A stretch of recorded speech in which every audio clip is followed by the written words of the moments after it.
Bom dia, alunos da nossa EPD. É um prazer estar com vocês nessa manhã.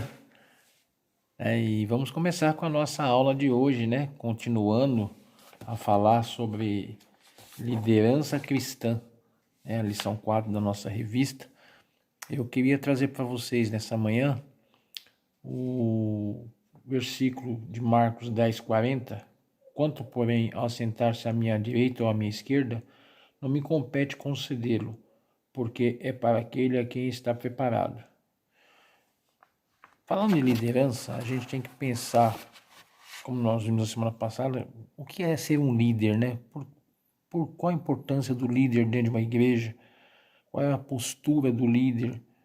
Por que aquela pessoa está na liderança, né? Como ela chegou a essa liderança? Foi só eleito numa assembleia, mas para ele ser eleito numa assembleia, ele deve ter sido pelo menos deve ser uma pessoa preparada, né, para assumir a liderança. E também, com certeza, deve estar respondendo às orações, que ninguém indica ninguém sem antes orar. Nessa lição de hoje, nós temos aqui esse texto de Marcos 10:40, quando os dois discípulos pediram para Jesus para se sentar uma à direita e outra à esquerda de Jesus na glória. E a intenção desses discípulos, claro, é ter um posto de autoridade sobre os demais discípulos, né? Se estavam sentados à direita e outra à esquerda de Jesus, os outros iam ficar submissos a eles. E Jesus disse que não competia a eles, né? A ele escolher isso, né? Mas ao Pai Celestial. Perguntou se eles poderiam beber do cálice que ele ia beber, e eles falaram que sim. E se eles poderiam sofrer o que ele iria sofrer, eles falaram que sim, mas eles não sabiam nem o que estava por vir, né, para Jesus sofrer. Bom, nossa revista diz assim: esse tipo de liderança não é algo que se adquire nos seminários e nem pelo fato de estarmos muitos anos em uma certa igreja, mas tão somente pelo fato de Deus vocacionar. Liderança genuína é resultado de uma nomeação divina. João 15:16 e Marcos 3:13. Então, a liderança é direcionada aos vocacionados. E como você sabe que quando você é vocacionado? Quando você sente o chamado de Deus para assumir essa liderança. Assim como o pastor também sente o chamado de Deus para o ministério, ele passa a ser vocacionado. Tem vocação para aquilo, né? Tem o chamado e tem a vocação. A vocação é mais você ter preparo, né? Você é uma pessoa que gosta de estudar a palavra, uma pessoa que pesquisa, uma pessoa que vai atrás de conhecimento. Então, pessoas vocacionadas. Servimos não porque o conselho da igreja nomeou ou porque fomos escolhidos em uma assembleia, mas porque Deus nos vocacionou. Antes que eu te formasse no ventre materno, eu te conheci. E antes que saíste da madre, te consagrei e te constituí profeta às nações. Jeremias 1:5. Então saiba você que os líderes que hoje estão na sua igreja, seja em qual área que for, estão lá porque Deus escolheu eles para essa liderança. Antes mesmo de uma assembleia, antes mesmo de você votar, de você escolher, primeiro foram escolhidos por Deus. Com certeza, você quando foi escolher lá na assembleia qual professor queria ser o professor da escola dominical, você com certeza orou durante a semana e no seu coração veio aquele desejo de indicar ou então de votar em alguém. Isso é a vocação, né? É Deus quem escolhe, é Deus quem direciona, é Deus que mostra quem é que vai estar à frente. No Evangelho de Marcos 3, 13 e 14, quando da escolha dos discípulos, o evangelista afirma: depois subiu ao monte e chamou os que ele mesmo quis, e vieram para junto dele. Então designou 12 para estarem com ele e para os enviar a pregar.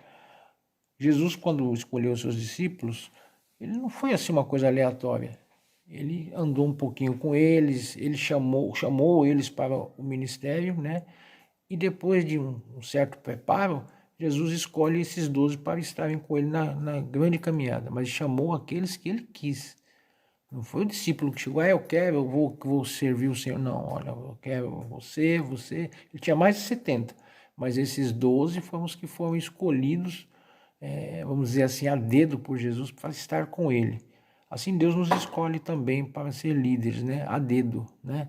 Deus vê como é o nosso desenrolar no dia a dia, Deus vê como é o nosso testemunho, Deus vê como é a nossa intimidade com Ele, Deus vê como é o nosso preparo na palavra, e assim Ele vai nos escolhendo para estar na liderança das igrejas que estão a serviço do Senhor. Então, quando você é chamado para liderar, quando você é chamado para ser professor de escola dominical, saiba que você está sendo chamado por Deus para liderar.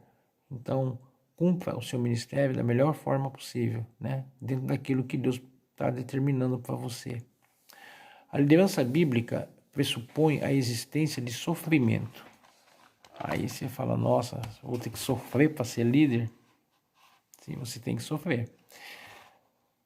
Podeis vós beber o cálice que eu bebo ou receber o batismo com que eu sou batizado? Marcos 10, 38. Jesus deixou muito claro para seus discípulos que há um custo a ser considerado por aqueles que se candidatam a ser líder. Há um preço muito alto a ser pago por alguém que deseja ter um ministério espiritual profícuo e de grande influência. Não existe liderança barata a preço de liquidação. Liderança e sofrimento estão intimamente ligados, segundo Coríntios 4, 8 a 11 e Gálatas 6, 17. Então, esses textos e essas palavras de Jesus para os discípulos, quando eles quiseram sentar à direita e à esquerda, é muito claro. Você quer ser líder? Prepare-se, porque junto com a sua liderança vem sofrimento. Junto com a sua liderança vem perseverança. Junto com a sua liderança, você vai ter muitos momentos tristes dentro da sua liderança. Você vai ser muitas vezes criticado, você vai ser muitas vezes humilhado, você vai ser rejeitado, né? E muitas vezes as pessoas não vão aceitar a sua liderança. Mas se você sente no coração o desejo de ser líder dentro de uma igreja, sabendo que depois de muita oração você vê esse desejo no coração, você é um vocacionado. Então, cumpra a sua liderança, né? Não importa as críticas, não importa se você for alguma vez humilhado, ou mesmo se alguém bater de frente com você. Tenha o amor com as pessoas em primeiro lugar e cumpra a sua liderança. Se você foi eleito nesse ano de 2018, por exemplo, algum cargo de liderança na igreja, você, meu caro jovem, cumpra a sua liderança. Permaneça no cargo até o fim. Cumpra o que Deus determinou para você. Porque se você está hoje para assumir a liderança, né, a partir do dia 1º de abril, é porque Deus permitiu que você estivesse lá, é porque Deus quer você lá. Se você foi indicado, é porque Deus quer você naquele local, né, naquela liderança. Então, cumpra essa liderança, certo? Aqui diz ainda a nossa lição assim: observe este princípio nas palavras de Paulo, em 1 Coríntios 15, 58. Portanto, meus amados irmãos, sede firmes, inabaláveis e sempre abundantes na obra do Senhor, sabendo que no Senhor o vosso trabalho não é vão. Olha só que palavras bonitas de Paulo, né? Meus amados irmãos, sede firmes, inabaláveis e sempre abundantes, ou seja, não se abale com críticas, não se abale com posições contrárias e fique firme na sua liderança. Você tem que mostrar para as pessoas que você está liderando, seja como professor de escola dominical, seja como um diácono, seja como um secretário da igreja, seja como um conselheiro fiscal. A posição que você está liderando, você está ali à frente, é porque Deus colocou você lá. Permaneça firme, apesar das críticas. Não se abale, seja inabalável, né? Procure a firmeza no Senhor. Alguém está te criticando, alguém está sendo contrário ao que você está ensinando, ou mesmo atrapalhando suas aulas, ore por essa pessoa, para que Deus mude o coração dessa pessoa. Né? Deus vai mudar. Se você pedir, se você orar, se você tiver intimidade com Deus, Ele vai mudar o coração dessa pessoa. Mas é preciso que você também faça a sua parte, né? Como? Sendo firme, né? Permaneça firme na sua liderança, permaneça firme nos seus ensinamentos, permaneça firme em tudo que você vai fazer na obra do Senhor. Ele vai te dar, com certeza, grandes vitórias, grandes marcos dentro da sua liderança. A palavra grega aqui para trabalho é kopos, e dá a ideia de fadiga, trabalho duro e sacrificial. Paulo experimentou isto em sua vida, antes de sua conversão. perseguia a igreja. Atos 8, 1 a 3. Depois do encontro com o Senhor, ele passa a ser perseguido, pois assume a bandeira de fé, pregando em todos os lugares e, apesar de sofrer ameaças, anunciava ousadamente a palavra. Posteriormente, sofre açoites, prisões, ofensas, fome e foi até considerado lixo do mundo. 1 Coríntios 4, 11 a 13. Em Filipenses 1, 29, ele mesmo diz à igreja: porque vos foi concedida a graça de padecerdes por Cristo, e não somente de crerdes nele. O que nós estamos entendendo aqui nessa parte aqui é que um exemplo grande aí é Paulo, né? Paulo foi perseguido, foi humilhado, foi preso, foi chicoteado, foi enviado para Roma, o navio dele afundou, teve que nadar até a margem. Quando foi fazer uma fogueirinha, a cobra, a víbora vem e enlaça no braço dele. Tanta coisa esse servo do Senhor passou. Mas ele continuou firme no seu ministério. Ele não se abalou. E é um bom exemplo para a gente, né? A liderança tem que ser composta por pessoas que tenham firmeza, pessoas que realmente queiram ficar à disposição do Senhor, independente das coisas que vão cercá-las ou abalá-las. Em Hebreus 11, 35 a 37, lemos que por causa de serem líderes, alguns foram cerrados ao meio, sofreram escárnios, foram afligidos, maltratados, receberam açoites. Fico pensando que alguns de nós, por muito menos, deixam de trabalhar na igreja. Creio que é pelo fato de não existir este princípio de sofrer por Cristo, encarnado em seu ministério. Muitas vezes a pessoa, a primeira opinião contrária ao que está fazendo na liderança, já quer desistir, né? Ou vai passando assim alguns meses que está na liderança, cansei, tem que fazer muita coisa, tem que trabalhar muito pela liderança na igreja, não é minha praia, né? Qual é a sua praia, então? Se não é o serviço do Senhor, o que é a sua praia? Pensa bem nisso, meu irmão. O fim está próximo aí, né? Jesus está voltando. Quando ele voltar, ele vai perguntar: meu querido, você queria mais estar na praia do que estar na casa do Senhor? O que você esperava que fosse a sua vocação? Pensa nisso, né? Paulo, apesar de todas as dificuldades, continuou firme. Você não tem tanta dificuldade como Paulo teve, mas você tem que continuar firme também. A nossa revista da Escola Dominical de hoje está falando isso. Você tem que ser um líder que esteja disposto a sofrer, né? A passar por sofrimentos, né? E sofrimentos vai acontecer, viu, meu irmão? Não adianta falar que não vai, porque vai, né? E a gente tem que estar pronto para encarar esses sofrimentos e com cabeça erguida, né? E sempre servindo ao Senhor com alegria, suportar e passar, vencer esses sofrimentos. Concluindo a nossa lição aqui de hoje, estilo de liderança é a maneira como o líder desempenha as suas funções ou métodos de administração. Mas este estilo está preso aos fatores de personalidade, caráter ou necessidades do grupo que se dirige à situação imediata. Ted W. Langston nos ajuda a entender estes estilos. Primeiro, liderança autocrática. Liderança autocrática. O líder autocrático não se importa em saber o que os seus liderados pensam, apenas os trata como simples subordinados. Em geral, o líder autocrático é uma pessoa irritável, brutal, egoísta, incapaz de compreender os outros. Ele está falando aqui mais ou menos daquele líder que só ele fala na sala, né? O professor de escola dominical, só ele que fala. Ou o líder, né? O presidente da igreja, o vice-presidente, o pastor, que a opinião dele é a única que vale. Deixa as pessoas falarem e depois fala, não, mas o que vai prevalecer é o que eu já falei antes.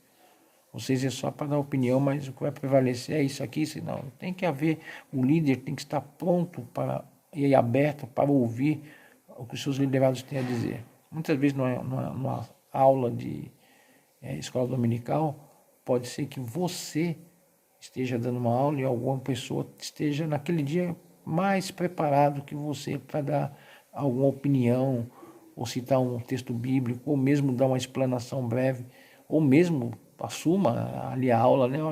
Olha, professor, eu posso continuar aí para a sua aula, que eu acho que hoje eu estou inspirado. Dê oportunidade. Não seja autocrático, não seja uma pessoa, como diz aqui a nossa revista, bruto, né? Irritável, egoísta, incapaz de compreender os outros. Né? Dá oportunidade, deixa as pessoas falarem, né? E ouça o que as pessoas têm a dizer, assimile, veja aquilo que é interessante, né? E passe adiante.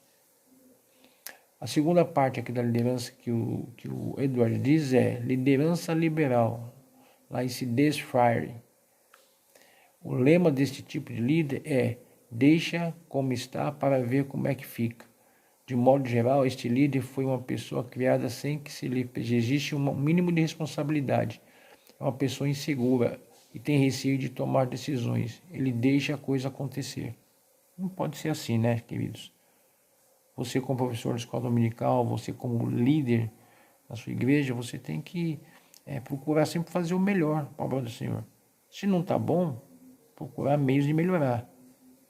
Se você não sabe como fazer, pesquisa. Se a pessoa pesquisa não está sendo o suficiente, procure pessoas experientes para te ajudar a melhorar a sua aula de escola dominical, para melhorar as programações da tua igreja, para melhorar a tua liderança. Você não pode ser uma pessoa fechada. Deixa como está, se não der certo, não deu, se der, deu, não.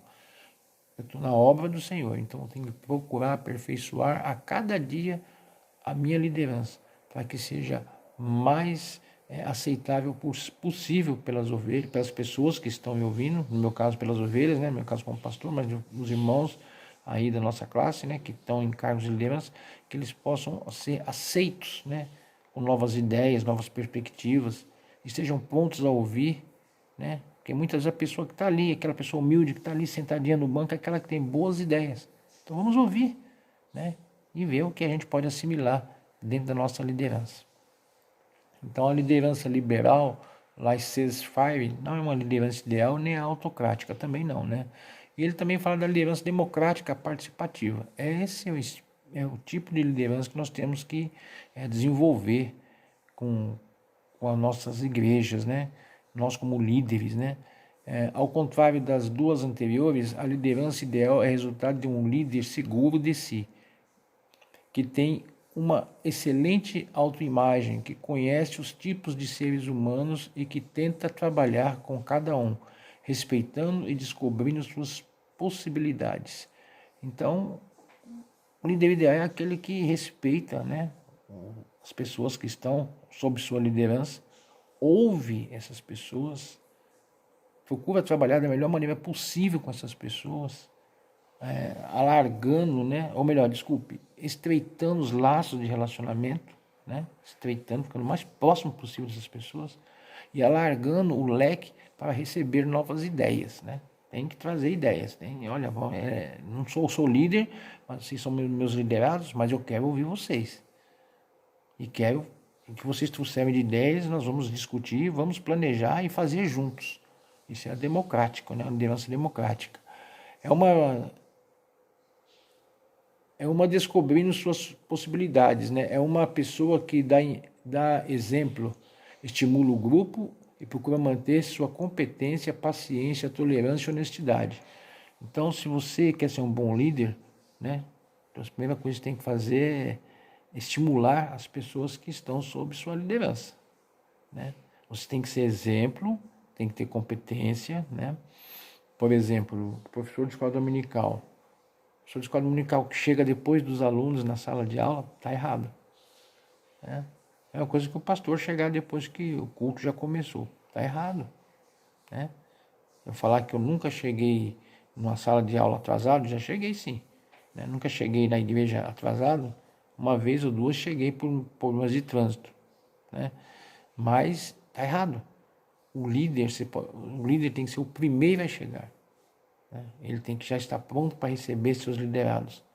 Ele tem que ser exemplo, né, de pontualidade, de competência, né? Tem que ser exemplo de bondade, né, de saber ouvir, né, de conversar, se entender e também aquele líder que gosta de estar junto com seus liderados. Como líder cristão, este é o estilo que mais se coaduna com os princípios do Evangelho. E como já vimos, Jesus esboçou este estilo e nos convidou a imitá-lo. Jesus foi o maior exemplo de liderança que nós tivemos, né? Isso não tem a dúvida, né? Pode ver que a todo momento Jesus está ensinando seus discípulos. Os 3 anos de ministério dele foi só ensinar. E aqui os discípulos eram tudo cabeça dura, né? Era difícil lidar com eles. Mas Jesus estava ali ensinando. Jesus não perdia a paciência. Às vezes Jesus falava, mas eu falei tantas vezes, ainda não entenderam, vocês não aprenderam ainda. Aí Jesus tornava a ensinar. Se você ler os 4 evangelhos, muitos irmãos estão lendo os 4 evangelhos aí, né, para Páscoa, aquele livro que a gente comprou, né, boa parte da igreja comprou. Quando você terminar de ver os 4, você vai ver que as histórias se repetem várias vezes nos 4 evangelhos. Porém, você vai ver como a paciência de Jesus foi testada ali pelos discípulos, pelos fariseus, pelos saduceus, pelos sacerdotes, todo mundo testando a paciência de Jesus. Mas Jesus sempre de uma maneira democrática ouvia e ensinava. Então é isso que nós temos que fazer, ouvir, assimilar as ideias boas e procurar ao máximo pesquisar, estudar e ensinar os nossos liderados. A boa liderança é aquela onde as pessoas têm a democracia, né? Participativa. É uma liderança democrática participativa, onde todos podem dar suas opiniões livremente, podem fazer suas críticas construtivas, nada que destrua a pessoa, que humilhe, né? Mas críticas construtivas. É onde essa liderança democrática participativa é aquela onde todos procuram fazer o bem comum, que é o crescimento equilibrado da igreja. Que Deus abençoe você nessa manhã, meu caro jovem, que você possa ter um dia bem legal, né? E à noite, às 19h30, nos encontramos para o nosso culto, tá? Vai ser online hoje, tá bom? Aqui pelo YouTube. Deus abençoe, viu? Vamos orar? Pai de amor, Pai bendito, obrigado, Senhor, porque nesta manhã nós podemos buscar a Tua presença, Senhor. Abençoa cada jovem que vai estar vendo esse vídeo, que eles possam assimilar no seu coração e entender a importância da liderança dentro das igrejas. Nós te agradecemos em nome de Jesus. Amém.